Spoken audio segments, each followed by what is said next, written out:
Flamengo! Flamengo! Fala, nação! 1, 2, 3, 4, 5, 6. Caramba, não parava mais. Gols em profusão, uma coisa louca. Olha só, vamos guardar essa data que é muito importante. 2 de junho de 2024. Goleada histórica, arrasadora, humilhante. Eu, nos meus 70 anos de Flamengo, nunca tinha visto 6-1. Aliás, nunca aconteceu. O máximo que a gente conseguiu foi 5-1. Esse 6-1 foi para acabar mesmo com eles. Isso está mostrando cada vez mais a diferença, né? É aquele negócio, o Flamengo está subindo e o Vasco está descendo. Então a diferença está cada vez aumentando mais. Mas foi um jogo muito interessante. Por quê? Porque o Vasco começou fazendo um gol, aliás, um belo gol. E o De La Cruz deu mole, ele deixou de sair. Se ele sai, deixaria o jogador deles, o Veguete, impedido. Só que o Veguete pegou a bola bonita, foi um golaço, tudo bem, e eles ficaram todos alegres. A alegria não durou muito tempo, se bem que logo depois eles tiveram uma outra chance e ficou por aí. Aí o Flamengo foi para frente, mas antes eu queria falar um bocadinho sobre o Fabrício Bruno. Porque o Fabrício Bruno teve uma proposta, quer dizer, o Flamengo teve uma proposta, né, de 80 e tantos milhões por ele, e o Flamengo aceitou porque era uma proposta irrecusável. Mas o Fabrício Bruno pensou bem, botou na balança o que ele ia ganhar, não ia compensar muito, e resolveu ficar. Eu acho que ele ainda vai.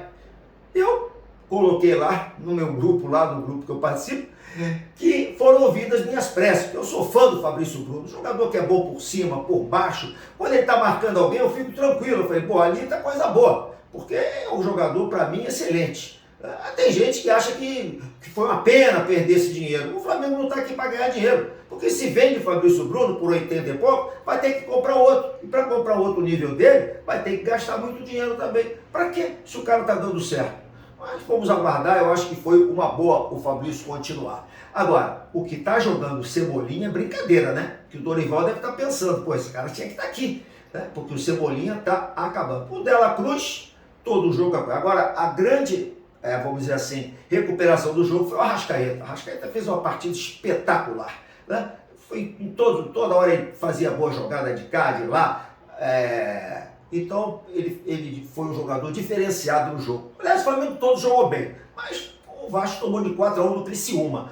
O Flamengo ganha de 6-1, o Vasco não é assim muito parâmetro, né? Foi um futebol envolvente que o Flamengo praticou. O Vasco tentou e tomou. Ainda teve o jogador expulso quando estava 3-1, aí o segundo tempo virou brincadeira, né? O Flamengo treina. Agora, tem gente que é muito exigente, né? No jogo contra o Milionário, o Flamengo fez 3-0 no primeiro tempo, bastava ganhar, até se perder, estava classificado, e a torcida reclamou que no segundo tempo o Flamengo tocou bola. O Flamengo jogou no primeiro tempo, o segundo o Flamengo treinou, né? Diferente. Mas voltando ao jogo de ontem, então, foram 6 gols. O gol mais interessante que eu achei foi, quer dizer, foram vários, né? O primeiro gol do Cebolinha, o De La Cruz de cabeça, dá um toque, o zagueiro do Vasco tenta entrar, o Arrascaeta dá aquele toque bonito por cima, o Cebolinha pegou lá no canto direito do Léo Jardim, que não pôde fazer nada. Aí tá decretado o empate, eles já estremeceram um pouco. Aí veio o segundo gol. O segundo gol foi um escanteio curto, né, que o Cebolinha driblou dentro da área, tinha uns 8 jogadores do Vasco ali, e só o Pedro lá no meio. O Pedro correu e de peito, né, desempatou, aí que desmoronou tudo, né? Até o Davi Luiz, né, que só tinha feito um gol até então, um escanteio, o Davi Luiz de dentro da área, sozinho, pega de primeira no canto esquerdo do Léo Jardim. Aí tiveram o jogador expulso, foram para o segundo tempo, e aí então veio aquele gol que eu achei que foi muito bacana. O Pedro deu um toque por cima, o Arrascaeta protegeu bem, o Léo, zagueiro do Vasco, ainda tentou tirar, ele protegeu e mandou 4-1. 4-1, tudo resolvido, né? Porque um a mais, 4-1, mas ainda vinha coisa mais interessante. O Arrascaeta pegou a bola quase no meio de campo, deu uma puxada, passou pelos caras do Vasco, foi cortando, enquanto o Bruno Henrique esticou, e o Bruno Henrique mandou lá no ângulo esquerdo, 5-1. Aí quando a gente pensou que já tinha acabado a brincadeira, aí o Gabigol, né, que foi massacrado. Quem me assiste sabe que eu não sou fã do Gabigol. Agradeço pelo serviço prestado, mas não acho que seja isso que falaram, né? Então eu posso falar porque eu não sou fã do Gabigol, como eu falei.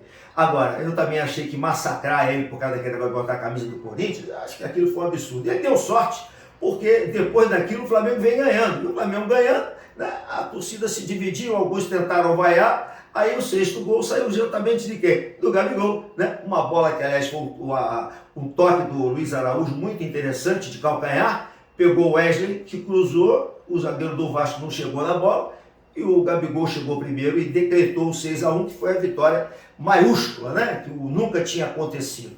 Então foi um dia maravilhoso, para a gente não esquecer mais. Agora, o problema vem por aí, né? Porque agora vem a Copa América, o Flamengo vai perder vários jogadores.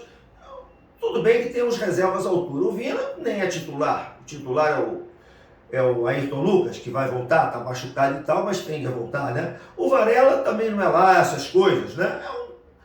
Eu acho ele mais, vamos dizer assim, mais regular do que o Wesley, mas também não é essas coisas. A gente vai sentir muito Arrascaeta e De La Cruz. Esses dois realmente vão fazer muita falta. Mas vão ter Cebolinha, o Flamengo tem bons reservas. Não à altura de De La Cruz e Arrascaeta. Mas vamos viver um período aí, alguns jogos aí difíceis por causa do período da Copa América. Mas pelo menos estamos entrando na data FIFA líder do campeonato, com 14 pontos, junto com o Bahia, né? Mas estamos lá em primeiro.